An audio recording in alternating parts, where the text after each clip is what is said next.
Hola, ¿qué tal? Y bienvenidos a Grupo de Familia. Bienvenidos, ya estamos aquí. Hoy no tengo chistes para ustedes, se los debo.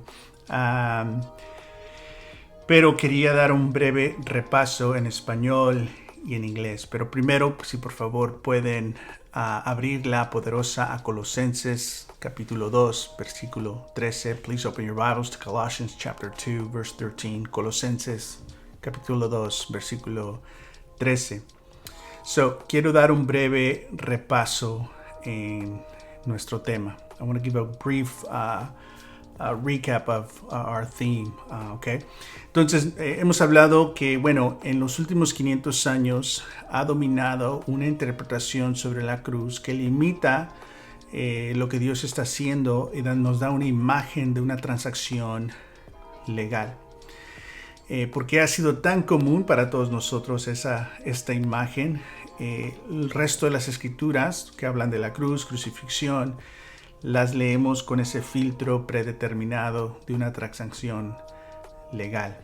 Pero hemos hablado que hay unas otras perspectivas más antiguas que no limitan lo que ocurre en la cruz a una transacción legal, pero nos dejan entender lo que en verdad dice la Escritura, es decir, que Dios ama a su creación, quiere restaurar, quiere redimir. Entonces Dios destruye a la muerte, destruye a Satanás, destruye al pecado y nos abre para ver otras imágenes y cualidades y características de Dios que obviamente queremos conocer más y más a Dios, pero si somos hechos a la imagen de Dios y vemos más el carácter y las características de Dios, vamos a ser parte de esa imagen. Lo opuesto es igual. Si tenemos una imagen de Dios simplemente y solamente como un juez, entonces nuestra imagen va a ser esa y nosotros somos hechos en la imagen de Dios. Entonces, ¿qué vamos a hacer? Cristianos llenos de juicio y prejuicios, ¿no? Y creo que ya vemos ese impacto alrededor de nosotros. Entonces, es la tensión que estamos ahorita viendo, que hay un evangelio más allá de una transacción legal. En la perspectiva de la transacción legal hemos hablado cómo limita el pecado a ser, bueno, tienes una deuda, el pecado te separa y ahora se tiene que pagar una deuda. Pero en la perspectiva más antigua, más bíblica, el pecado es más serio, porque el pecado es un virus que nos mata, es un virus del cual necesitamos ser sanados, que un pago no va a sanarnos, necesitamos un Salvador. Entonces todo eso es lo que hemos hablado. Pero bueno, este domingo hablamos de Marcos capítulo 10 y ahorita vamos a hacer ese breve repaso, pero comparto algo en inglés. So, we've in some ways kind of put on the table here, hey, there's a modern 500-year-old sort of metaphor about what takes place at the cross that basically limits what God is doing at the cross to a simple legal transaction, giving us an image of God mainly as a judge who must punish sin. That's not good because it limits us and it robs us from seeing all the other characteristics and qualities of God. And if we are made in the image of God and we are image bearers, if we see judge only, then what kind of image bearers are we going to be? Well, we're going to be judgmental and prejudiced, perhaps, and we kind of see that all around us. But if we allow ourselves to see the fullness of what the scriptures describe God to be, we see God who is love, the Redeemer, who loves his creation. And so God gives of God's self to defeat death, sin, and the devil. And so it takes sin more serious, because sin is not just this legal debt transaction that needs to be made, but no, it's a virus that's affecting us, that has injured us, that is injuring others, and we are in need of a savior. And so that's sort of the big picture right there. Muy bien, entonces este domingo hablamos de Marcos capítulo 10, ¿no? Y esa escritura que nos dice lo siguiente. Marcos 10, que nos dice Jesús, porque ni aun el Hijo del Hombre vino para que le sirvan, sino para servir y para dar su vida en rescate por muchos. So on Sunday we focus on this very common passage. For even the Son of Man did not come to be served, but to be served and to give his life as a ransom for many. Y hicimos la pregunta, ok, entonces, ¿a quién le pagó el rescate? Jesús. We asked the question, who did Jesus pay the ransom to? ¿Le pagó Jesús a Dios? Y hablamos que no tiene sentido eso, right? It makes no sense that Jesus is paying God, and we looked at that, and you can look back in the video to check that out. ¿Jesús le pagó al diablo? No, ¿cómo le va a deber a Dios algo al diablo? Y hablamos como no le pagó, pero sí derrotó el poder del diablo. And so did Jesus pay the devil? No, that makes no sense, right? But the devil is defeated. God does not owe anything to the evil one. Entonces dijimos esto, Jesús entrega su vida a la muerte para destruir la muerte. We said this, Jesus gives his life to death to destroy death. Y vimos escrituras y perspectivas de todo esto. También hemos dicho que, basado en Apocalipsis, Jesús nos compró para Dios, no de Dios. And in Revelations we learned that Jesus bought us from God, not from God. Sorry, Jesus bought us for God, not from God. Y aquí es el énfasis, ¿no? De la tradición esta moderna de aquí estos últimos 500 años, es de que Jesús nos compró de Dios porque le debíamos algo. No tiene sentido, no queda con toda la narrativa de la Biblia. Entonces, ¿a quién le hizo el pago? No le hizo el pago a Dios mismo. Él pagó a la muerte en el sentido de que canceló la muerte. Y vamos a ver eso otra vez en Colosenses. Okay, la meta aquí es darnos esta información para que luchemos con las escrituras, de no tener respuestas predeterminadas que limitan a Dios, pero tener una curiosidad, en verdad ser estudiantes y buscar más y más el carácter, las características, la voluntad, el ser de Dios. Porque al conocer a Dios de esta manera, si somos hechos a la imagen de Dios, ahí está nuestra formación espiritual, ¿no? Entonces, más o menos es ahí nuestra imagen, ¿no? Colosenses 2, versículo 13. Ok, ¿por qué quiero leer esta escritura en este contexto en el que estamos? Al leerlo, y vamos a leer la palabra deuda, cruz, de nuevo, tenemos en nosotros un filtro predeterminado de un intercambio legal. Y de nuevo, mi sobreénfasis aquí es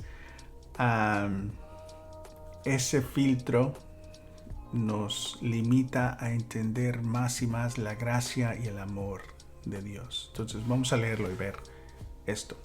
We're going to read Colossians chapter 2 right now. And again, we have a predetermined filter that when we read the word debt, we think, okay, there's that legal transaction. Rather than seeing the victory of God in the cross. Okay, so we'll kind of do a little contrast here. Is this a legal payment, or is this describing God's victory, God's triumph? Muy bien, entonces vamos a leer Colosenses 2 y vamos a ver, ¿está hablando Pablo de una transacción legal o está hablando Pablo de la victoria que Dios tiene? Okay, Colosenses 2. Antes de recibir esa circuncisión, ustedes estaban muertos en sus transgresiones. Sin embargo, Dios nos dio una vida en unión con Cristo al perdonarnos todos los pecados y anular la deuda que teníamos pendiente por los requisitos de la ley. Él anuló esa deuda que nos era adversa, clavándola en la cruz. Desarmó los poderes y las autoridades y por medio de Cristo los humilló en público al exhibirlos en su desfile triunfal. Entonces, leemos esto, filtro predeterminado o intercambio legal, o dejamos ese filtro, vemos la narrativa grande de toda la Biblia y que vemos la victoria de Dios. Pero bueno, ya lo leo en inglés y ahorita hago unas preguntas. When you were dead in your sins and in your uncircumcision of your flesh, God made you alive with Christ. He forgave us all our sins, having canceled the charge of our legal indebtedness, which stood against us and condemned us.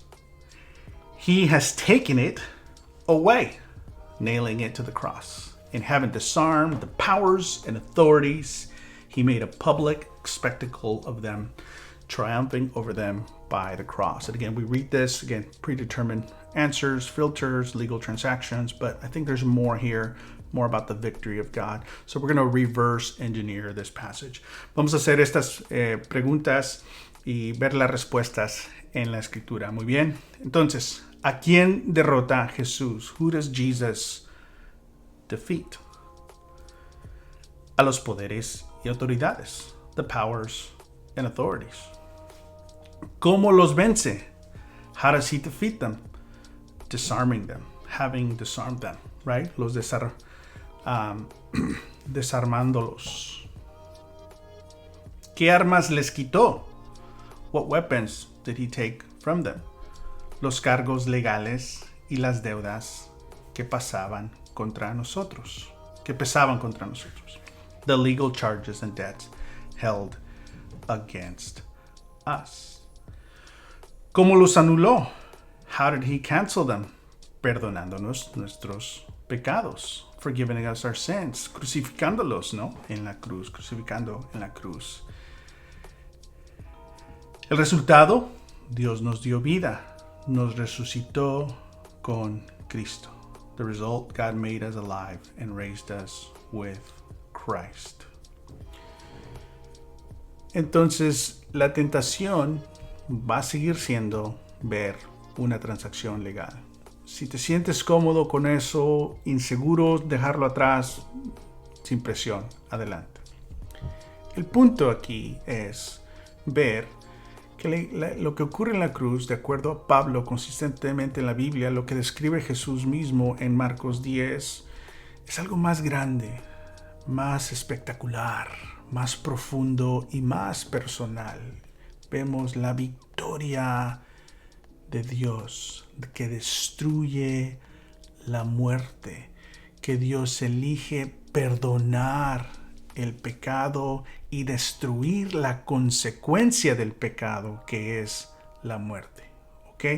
Entonces, ¿qué hace Dios con el pecado? Nos perdona. ¿Qué hace Dios con la muerte?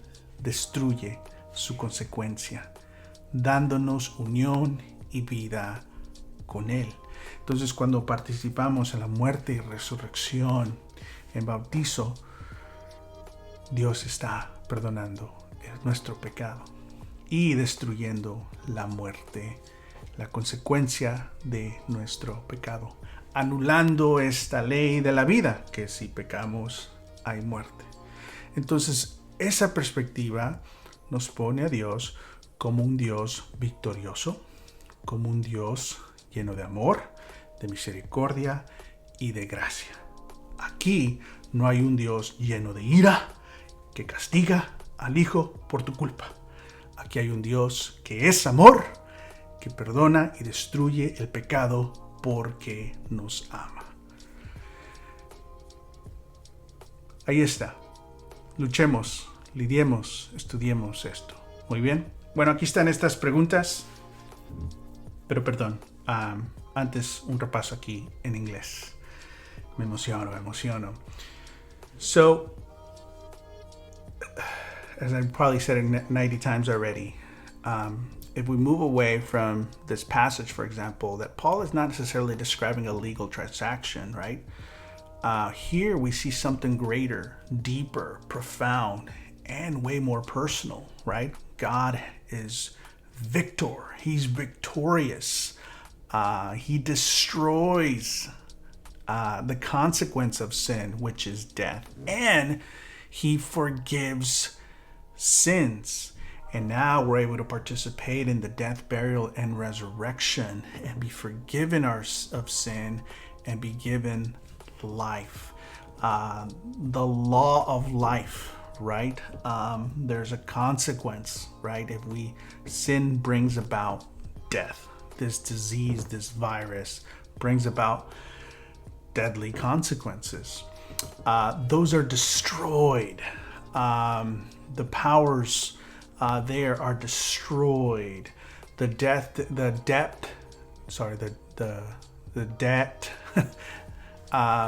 there is destroyed. And so we see God not as a judge making a transaction. We see God as victorious, forgives sins and destroys the consequence of sin, bringing us in union with himself. So this is bigger, and again, more profound, more personal. So there it is. Again, my goal is not to change our mind, but to inform us so that we have a deeper understanding of God's love and grace. Because I think if we understand that more and more, and we're made in the image of God, that's the spiritual formation, right? Okay, muy bien, aquí están ahora estas preguntas de reflexión. Disfruten esta gran conversación. Pregunta número 1. ¿Qué te sorprendió de la clase el domingo y por qué? Quizás solamente una o dos personas pueden compartir esto porque queremos el énfasis de la conversación en lo siguiente. Entonces, hemos dicho, Jesús entrega su vida a la muerte para destruir la muerte. Jesus gives his life to death to destroy death.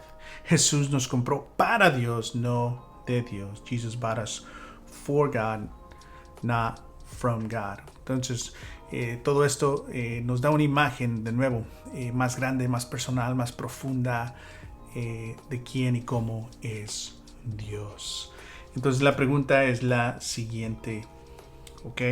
Aquí va. Está larga, pero bueno, con paciencia. Ahí vamos.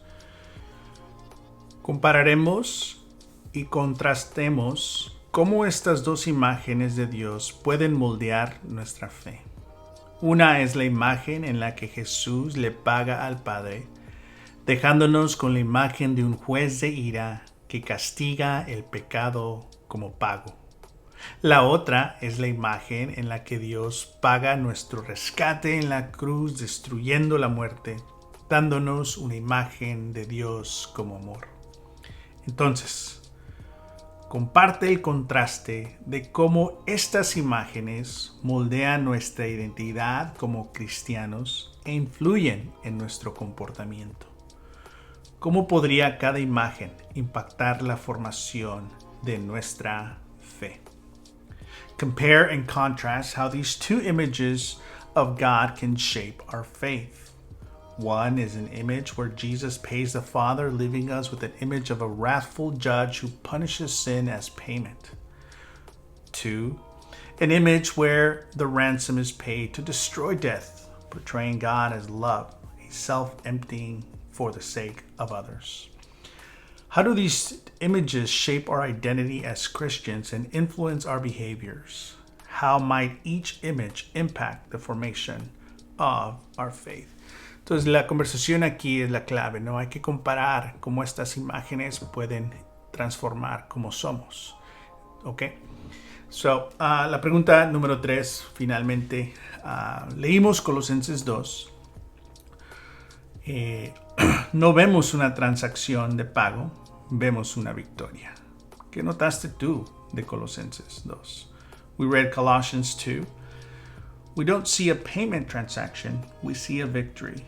What did you notice in Colossians 2? Muy bien, aquí están estas preguntas. Un abrazo.